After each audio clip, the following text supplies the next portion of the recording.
Internet de las cosas, que también se conoce mucho últimamente, sobre todo como IoT, por el acrónimo en inglés de Internet of Things, es un concepto que engloba básicamente la aparición de dispositivos que están conectados a Internet para lograr una funcionalidad mayor o para ser más útiles.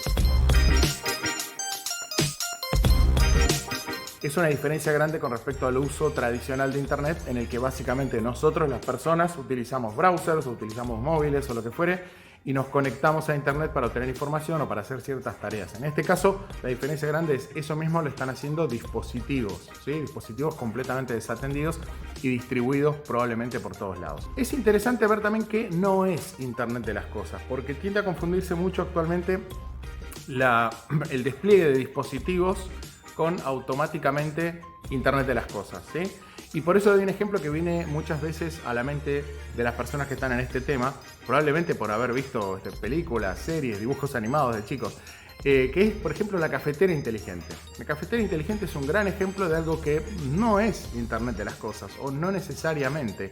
¿Por qué? Porque una cafetera inteligente, cuando uno piensa en eso, dice, bueno, ¿qué es lo inteligente? Que prepara el café a la mañana antes de que yo me levante, ¿sí? Para eso uno no necesita un equipo conectado a Internet. De hecho, la realidad es que las cafeteras que hacen eso existen desde los años 80, ¿sí? ¿Por qué? Porque el caso de uso no mejora sustancialmente por el hecho de conectar a la cafetera. Cuando uno piensa en Internet de las cosas, tiene que enfocarse en aquellos casos en los que la conectividad hace una diferencia muy importante, ¿sí? Y entonces vamos con algunos ejemplos característicos de eso. Uno pueden ser, por ejemplo, cerraduras inteligentes. Una cerradura inteligente en la que uno puede ver quién está en la puerta, puede abrir en todo caso, o puede configurar ciertas reglas para el acceso de otras personas y demás, y puede hacerlo en forma remota, es un caso de uso que directamente sin conectividad lógicamente no existe. Similar a eso podemos pensar, por ejemplo, en casos de uso de agro o de energía o vehículos conectados. Un vehículo que no es capaz de entender en tiempo real el estado del tráfico, bueno, probablemente no sea tan útil a la hora de moverse por una ciudad, ¿sí? Con lo cual, tener acceso a los datos del tráfico en tiempo real, que es básicamente lo que solo puede conseguir utilizando esta conectividad, bueno, hace una diferencia enorme, ¿no? Lo mismo podemos pensar en agro. ¿Qué pasa si uno aplica ciertas políticas para el riego, o incluso puede ser para la aplicación de algún químico o alguna cosa así? Pero eso depende mucho del estado del tiempo, del clima.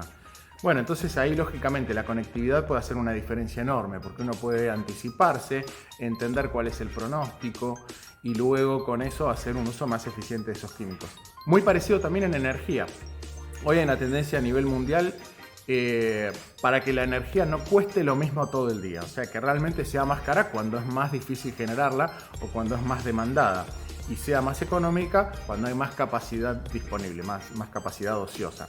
Entonces, lógicamente, una casa que esté conectada a Internet y pueda entender cuál es el momento óptimo para hacer ciertos consumos, porque hay más, en definitiva, más oferta, o el precio de la energía es más económico, es muchísimo mejor, ¿sí?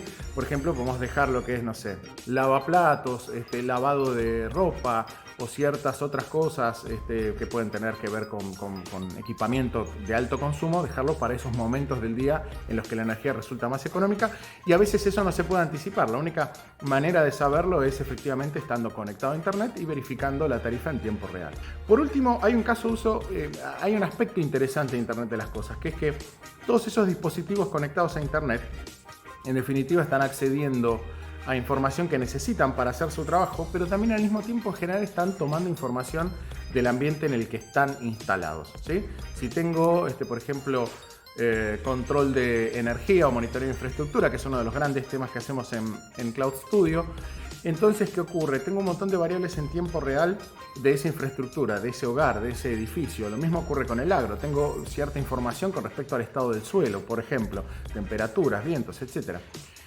¿Y qué ocurre? Al mismo tiempo estamos conectados a Internet, o sea, esos dispositivos están conectados a Internet. Entonces surge algo muy interesante y muy característico de Internet de las cosas, que es la posibilidad de compartir esa información con terceros, ¿sí? Compartir esa información con terceros lo que permite es que, por ejemplo, se terminen armando modelos que den tendencias de muy largo plazo, ¿sí? Tendencias para adelante, por ejemplo, con respecto al clima, tendencias para adelante con respecto al consumo, tendencias para adelante con respecto a la eficiencia energética de ciertos tipos de infraestructura y demás.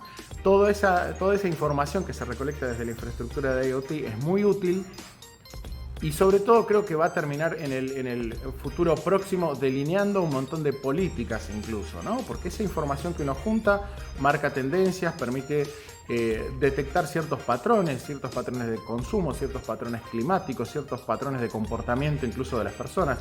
Y toda esa información es muy valiosa para conseguir mayor eficiencia y en definitiva mayor bienestar para todos. Bueno, esto brevemente con respecto a lo que sí y lo que no. El que quiera una cafetera inteligente, por supuesto, a comprarla. No necesariamente será IoT, pero bueno, adelante.